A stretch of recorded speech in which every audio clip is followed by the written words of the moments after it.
Witam Państwa, nazywam się Ewa Gierula, jestem dyplomowanym dietetykiem holistycznym i psychodietetykiem, a także autorką książek Poradnika Zdrowe Dzieci, książki popularno-naukowej Żywność a zdrowie człowieka, a także książki kucharskiej i poradnika Zdrowa Rodzina. Zapraszam do mojego gabinetu dietetycznego dzieci, dorosłych i całe rodziny. Podsumowując cały cykl wykładów i filmów dotyczących promieniowania elektromagnetycznego, jaki realizowałam w ostatnim roku, chciałam dzisiaj z Państwem podzielić się moimi refleksjami na ten temat. Jest to temat bardzo trudny w rozmowach, dlatego że budzi w wielu osobach ostry sprzeciw. Wiele osób reaguje nerwowo i to nie wiąże się tylko z tym, że mogą się w tym temacie z nami nie zgadzać. Mają pełne prawo nie zgadzać się, natomiast to, że się denerwują, że uciekają też od tematu, albo kpią, albo milczą, takie są często reakcje, albo obracają to w żart, oznacza, że coś jest na rzeczy, że w jakiś sposób ten temat ich emocjonalnie drażni. Ja się długo zastanawiałam, dlaczego tak jest i to nie jest jedyny temat w życiu, który wywołuje takie reakcje. Myślę, że jeszcze kilka takich tematów można by było przytoczyć. Natomiast psychologicznie rzecz ujmując, jaka może być przyczyna takiego stanu rzeczy? W przypadku tematu promieniowania myślę, że dużym powodem, przyczyną właśnie takich reakcji nieprzychylnych jest to, że większość ludzi jest uzależniona od współczesnych urządzeń bezprzewodowych, a w szczególności od telefonów komórkowych. No i tak konkretnie od smartfonów, które dają nam o wiele większe możliwości niż dawne telefony komórkowe, gdyż nie tylko możemy przez nie rozmawiać, wysyłać SMS-y, ale również łączyć się z internetem, łączyć się przez wideo, no i wykonywać wiele różnych rzeczy, czynności bardzo pożytecznych skądinąd. Natomiast to, że jest to uzależnienie, wskazuje na to wiele zachowań ludzkich. I tak dla przykładu mogą Państwo sami się przekonać o swoim uzależnieniu, bo jestem pewna, że część z Państwa, może większość z Państwa też cierpi na takie uzależnienie. Trzeba do tego podejść otwarcie. Uzależnienie jest rzecz ludzka, możemy być od przeróżnych rzeczy uzależnieni. Proszę sobie zrobić taką próbę na weekend, uprzedzić wszystkich znajomych, rodzinę, że Państwo wylogowują się z systemu telekomunikacji i wyłączają zupełnie w tryb offline komórkę i całkowicie ją gdzieś chowają do szuflady, szufladę zamykają na klucz. I proszę sobie zrobić taki eksperyment przez 2 dni. Jakie będą Państwa reakcje? Czy będą Państwo się dobrze czuli? I to nie jest eksperyment przeze mnie wymyślony. Taki eksperyment był już przeprowadzany przez naukowców na bodajże nastolatkach niemieckich, z tego co pamiętam. No i czego można się spodziewać? Niestety niepokoju. I to jest syndrom odstawienia. To jest tak samo, jakbyśmy alkoholikowi odstawili nagle alkohol, czy osobie uzależnionej od papierosy, czy narkomanowi narkotyki. Więc tutaj jest też kwestia uświadomienia sobie nałogu. Na początku człowiek uzależniony w ogóle wypiera uzależnienie. I to Państwo na pewno wiedzą z takich innych typowych uzależnień. Druga kwestia, że reaguje nerwowo, jeżeli chcemy tutaj wkroczyć jakoś i w cudzysłowie pomóc mu wyjść z uzależnienia, bo tak naprawdę z zewnątrz ciężko kogoś wyprowadzić z uzależnienia. Ta osoba musi sama chcieć, a żeby chcieć, musi najpierw zdać sobie sprawę ze swojego uzależnienia. I tutaj właśnie te nerwowe różne reakcje, nieraz bardzo kpiące komentarze, wiążą się prawdopodobnie z tym pobudzeniem emocji tych ludzi, z czego oni sobie sami nie zdają sprawy, bo przecież jeżeli z kimś w jakimś temacie się nie zgadzamy, no to po prostu, jeżeli to jest w miarę neutralny temat, nie związany z żadnym uzależnieniem, no to mówimy, że się nie zgadzamy, okej. Jeżeli nasz rozmówca jest w miarę dojrzałym człowiekiem, to też nie będzie z tego robił problemu i się rozstajemy i nie czujemy żadnych emocji. Najczęściej, no chyba że mamy jakieś zaburzenia emocjonalne. Natomiast tutaj właśnie nie jest tak łatwo. No i kolejna rzecz, która wskazuje na to, że jest to uzależnienie, coraz więcej poświęca się temu uwagi w sferze psychologii, to znaczy otwierają się już gabinety terapeutyczne, gdzie leczone jest uzależnienie od smartfona albo od internetu, od łączności właśnie tego typu. No i to też jest takie znamię. Czasami zdarzało się, że pod moimi publikacjami pojawiały się komentarze właśnie takie zjadliwe, krytyczne, gdzie widać było, że osoba, która pisała taki komentarz, że była bardzo zdenerwowana. Ja oczywiście nie mam poniekąd nawet za złe takiej osobie, że się denerwuje, bo współczuję takim osobom.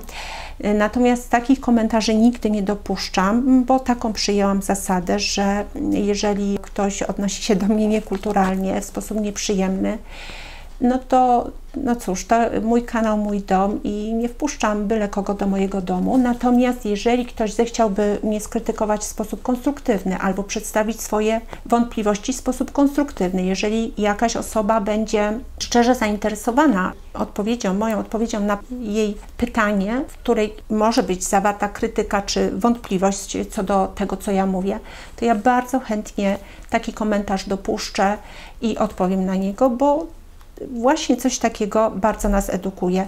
Otwarta, szczera rozmowa. I tego mi brakuje w przestrzeni publicznej, brakuje tego na pewno w mediach głównego nurtu, że na ten temat rozmawiamy po prostu i obie strony mogą wysunąć argumenty i spokojnie na ten temat rozmawiamy. Myślę, że jeszcze jednym powodem tego, że ten temat jest drażliwy na poziomie już decyzji politycznych i ekonomicznych jest właśnie ekonomia, czyli pieniądze. Za tymi wszystkimi urządzeniami bezprzewodowymi stoi cały rynek telekomunikacyjny. Z kolei ten rynek, ta branża bardzo silnie wpływa na funkcjonowanie rządu w ten sposób, że rząd też czerpie z tego jakieś korzyści, z rozwoju tego rynku. Zresztą nawet nie chodzi tu tylko o korzyści finansowe, ale również jakieś tam wizerunkowe, bo w większości Polaków rozwój rynku telekomunikacji wiąże się z czymś dobrym, więc przyczyn na pewno jest jeszcze więcej. Jest to temat bardzo skomplikowany i ja poniekąd staram się zrozumieć, dlaczego nie można tak otwarcie z dowolną osobą rozmawiać na ten temat w sposób łagodny, bezkonfliktowy, nie budzący jakichkolwiek emocji. Natomiast jedna ważna rzecz. Prosiłabym te osoby, które denerwują się tym tematem, które nie życzą sobie wysłuchiwania takiej informacji, aby zrozumieć, że ja rozumiem, że część osób jest przekonana, że urządzenia promieniujące nie wywołują u nich żadnych negatywnych skutków, że one się świetnie czują, niezależnie od tego, jak długo rozmawiają przez telefon komórkowy i ten telefon trzymają przy uchu, nie zauważyły żadnych zmian, rozmawiają od lat, korzystają z Wi-Fi i tak dalej. Ja potrafię sobie wyobrazić, że są takie osoby i prawdopodobnie jest sporo takich osób. Natomiast jeszcze bardziej potrafię sobie wyobrazić sytuację osób nadwrażliwych na promieniowanie, bo sama należę do takich osób, bo to odczuwam. I skutki tej nadwrażliwości są bardzo silne. I przede wszystkim chodzi mi tutaj o osoby chore, osoby z problemami neurologicznymi w szczególności, gdyż też moje doświadczenie zawodowe mówi, i prywatne również, mówi o tym, że to promieniowanie nie jest obojętne w tych chorobach. Bardzo wiele z tych chorób ma taką postać, że już nawet dieta nie wystarcza. Dlatego ja jako dietetyk podjęłam ten temat promieniowania i mogę Państwu opowiedzieć taki przykład z ostatnich dni. Mam pod opieką dziecko niespełna 6-letnie, które cierpi na padaczkę, ma po kilkadziesiąt napadów dziennie. To jest dopiero nasz początek, natomiast ja rodziców poinstruowałam o tym, że należałoby tutaj absolutnie ograniczyć bądź wręcz wyeliminować promieniowanie z otoczenia dziecka i dostałam niedawno taką relację od tych rodziców. Otóż poinformowali mnie, że już wymienili Wi-Fi na kable. Niemniej doszło do takiej sytuacji, że dziecko jeszcze dorwało telefon komórkowy i wybrało jakiś numer i zaczęło rozmawiać. Bez ich pozwolenia, po prostu dziecko samo to zrobiło i w tym momencie dostało napadu padaczkowego i później po odstawieniu telefonu komórkowego nastąpiła seria napadów padaczkowych. No to jest jeden przypadek, oczywiście można powiedzieć, że jest zbieg okoliczności. Natomiast ja też pamiętam historię sprzed wielu, wielu lat. W mojej rodzinie byłam świadkiem, gdy dziecko w mojej rodzinie rozmawiało przez telefon i również się zawiesiło. I ja wtedy, wiele lat później, też nie kojarzyłam z tym, że być może takie zawieszenie było spowodowane promieniowaniem. Tutaj muszę dla osób, które nie mają większej wiedzy o padaczce, że padaczka nie musi objawiać się drgawkami, ale również może objawiać się zawieszeniami. Więc ja po latach Zorientowałam się, że wtedy to dziecko rozmawiało przez telefon stacjonarny ze słuchawką bezprzewodową. To dokładnie pamiętam i teraz skojarzyłam po tych moich pacjentach, że tamta prywatna sytuacja mogła być podobna, że to promieniowanie od słuchawki wywołało taki skutek. Kolejny przykład to moi dorośli pacjenci chorujący na padaczkę. Większość pacjentów, którzy ze mną się kontaktują się przez Skype'a, no i większość z tych pacjentów korzysta z bezprzewodowych urządzeń, czy to z komórki, w trakcie używania tego Skype'a, czy z jakiegoś laptopa bezprzewodowego. No i ja u 2 osób chorych na padaczkę widziałam charakterystyczną taką mgłę w trakcie rozmowy, która wystąpiła w ich oczach. Ciężko jest mi to opisać, na czym to konkretnie polega, ale to widać. Ja nie jestem neurologiem, natomiast rzuciło mi się to w oczy i w przypadku jednej osoby właśnie w trakcie konsultacji dietetycznych ta osoba mi powiedziała, że Pani Ewo, za chwileczkę, że czuję teraz aurę przedpadaczkową i za chwilę mogę dostać ataku. Ja zaproponowałam zakończenie konsultacji, natomiast ta osoba powiedziała, że ona chciałaby pozostać ze mną w kontakcie, bo chciałaby, żebym ja zobaczyła, jak ta aura przebiega i ewentualny napad u niej. Na szczęście wtedy nie doszło do napadu, ta aura minęła. Natomiast ta osoba też właśnie miała takie charakterystyczne wtedy przymglenie oczu. Kolejny przykład to ja sama. Ja jestem migrenowcem. Migrena wydaje się z opisów tej dolegliwości, że jest daleką krewną padaczki. Zresztą też dowiedziałam się, że migrenę leczy się czasami, podejmuje się próby leczenia lekami przeciwpadaczkowymi. Ja nie stosuję od lat żadnych leków przeciwbólowych, niczego. Oczywiście stosuję dietę, która mi w bardzo dużym stopniu pomaga, natomiast bardzo często mam zjawisko pojawienia się nagłej migreny, jeżeli wchodzę w silne promieniowanie elektromagnetyczne i to często jest w sytuacji, gdy nie uświadamiam sobie, nawet świadomie nie myślę o tym, że weszłam w jakieś silne promieniowanie. Natomiast po jakimś czasie zastanawiam się, skąd nagle ta migrena. Normalnie migrena też jest poprzedzona pewną u niektórych osób aurą albo pewnymi innymi symptomami, zapowiedziami tego, że nastąpi migrena i tak najczęściej to wygląda. Na pewno migrena, która jest wtedy, gdy jest powodowana przez czynnik pokarmowy, czy jakiś zapachowy, bo to są różne czynniki, czy czynnik niedospania. Ja też kiedyś nagram dla Państwa film o migrenie i o możliwych przyczynach i najczęściej, gdy mamy tak zwane tradycyjne przyczyny migreny, to jest jakaś jej zapowiedź. Natomiast tutaj, jeśli chodzi o kontakt z promieniowaniem, to jest charakterystyczne, że często to jest w dniu, gdy w ogóle nie mam żadnej zapowiedzi, fantastycznie funkcjonuje i nagle na mnie to spływa. Tak zaczęło się dziać, bo tak nie było zawsze. To się w pewnym momencie zaczęło dziać. Myślę, że w związku z tym, że mamy coraz więcej tego promieniowania wokół nas. Gdy rozmawiałam przez telefon w trakcie jazdy samochodem, to 1, 2, 3 raz ta migrena spłynęła. Już po paru minutach rozmowy, w momencie, gdy spotykam się właśnie ze znajomymi, siedzę przy jednym stole i chodzą te komórki, to też mi się kilkakrotnie zdarzyło, że nagle dostaję silnej migreny, bądź gdy przychodzę w odwiedziny do czyjegoś domu i potem okazuje się, że jest tam Wi-Fi. Być może, że są jakieś inne urządzenia promieniujące, nie wiem. No i moje zwykłe jakieś takie wyprawy do Krakowa, czyli dużego miasta, tam gdzie promieniowanie jest bardzo silne, ekstremalne, wszędzie prawie tam w centrum, to bardzo często wracam z ćmieniem bądź już pełną migreną.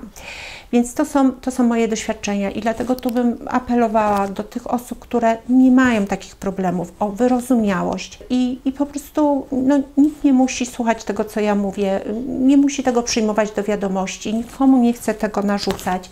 Natomiast moim celem jest pomóc osobom chorym i uświadomić tym osobom, które nie zdają sobie sprawy z tego czynnika, że on może być bardzo silnym czynnikiem ich choroby, które robią starania w wszelkich innych dziedzinach, chociażby w dziedzinie odżywiania się, że już dbają o jakość żywności, stosują się do zaleceń, dbają o sen, dbają o różne inne czynniki, o których mówię.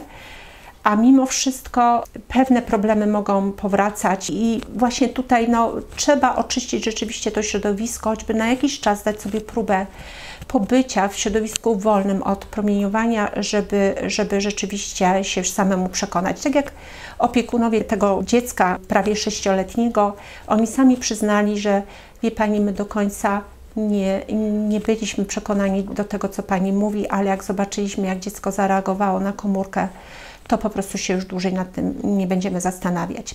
I teraz już tak na koniec taka bardzo optymistyczna rzecz, myślę, o której wspomniałam poprzednio.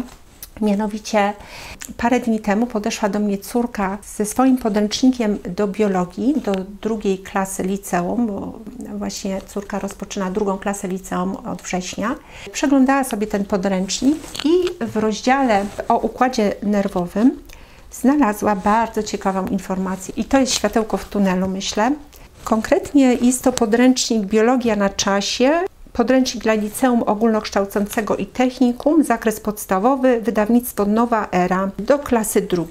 I w rozdziale Higiena i choroby układu nerwowego na stronie 227 mamy taki tekst, taki jakby mini plakacik, o tym się mówi i nagłówek. Czy smartfony i tablety mogą być szkodliwe dla układu nerwowego? No i przeczytam Państwu, tutaj jest taki wstęp i 3 cytaty z różnych źródeł. Na rynku pojawia się coraz więcej urządzeń elektronicznych, takich jak smartfony i tablety. Czy mają one wpływ na nasz organizm, zwłaszcza na funkcjonowanie układu nerwowego? I tu mamy pierwszy cytat. Promieniowanie telefonów komórkowych może mieć negatywny wpływ na te obszary mózgu, które są odpowiedzialne za zapamiętywanie informacji. Wynika z pierwszych na świecie badań epidemiologicznych Szwajcarskiego Instytutu Zdrowia Publicznego, które przeprowadzono na 700 nastolatkach. Naukowcy ze Szwajcarskiego Instytutu Zdrowia Publicznego jako pierwsi na świecie wykazali, że istnieje związek pomiędzy ekspozycją na pole elektromagnetyczne o częstotliwości radiowej, a upośledzeniem pamięci u nastolatków. Kolejny cytat. Według zaktualizowanych danych telefonów i smartfonów należy używać bardzo rozważnie, ponieważ nieprawidłowe obchodzenie się z nimi może powodować różnego rodzaju choroby i dolegliwości. W najgorszym wypadku są to choroby nowotworowe, a w najlepszym, w cudzysłowie, bóle głowy i nudności. Co należy robić, żeby uniknąć przykrych konsekwencji używania urządzeń mobilnych połączonych z siecią?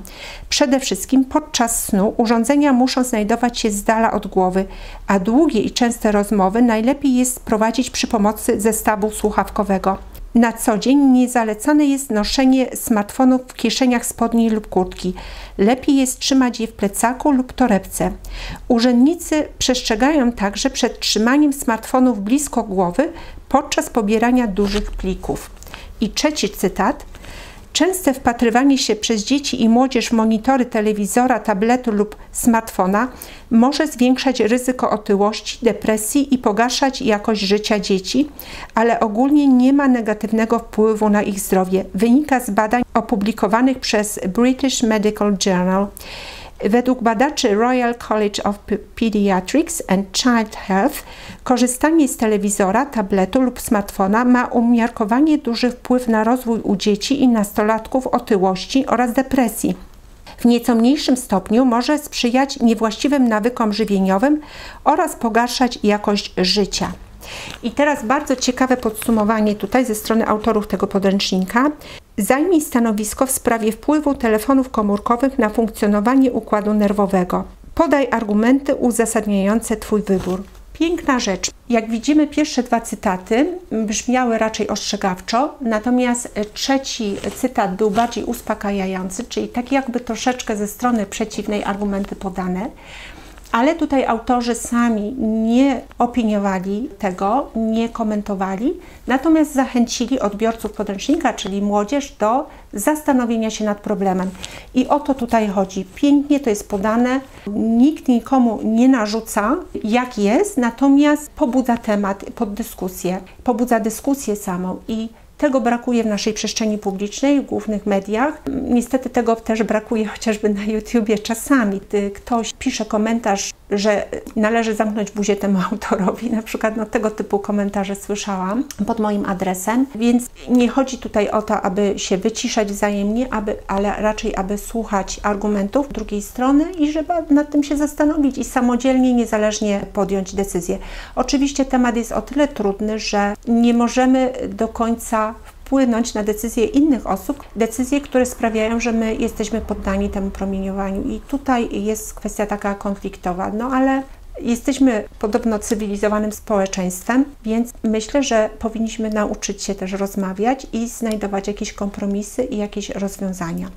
Zapraszam Państwa do dzielenia się swoimi spostrzeżeniami właśnie na ten temat, co Państwo o tym myślą, z jakimi trudnościami Państwo się spotykają, jakie Państwo mają obawy lub może ich nie mają i mają zupełnie inne argumenty niż ja. Oczywiście wszystkie przeciwne argumenty będę otwarcie przyjmować i dopuszczać, tylko proszę pamiętać jeden warunek: odzywamy się do siebie kulturalnie i wzajemnie się szanujemy. Dziękuję za uwagę i do usłyszenia i do zobaczenia.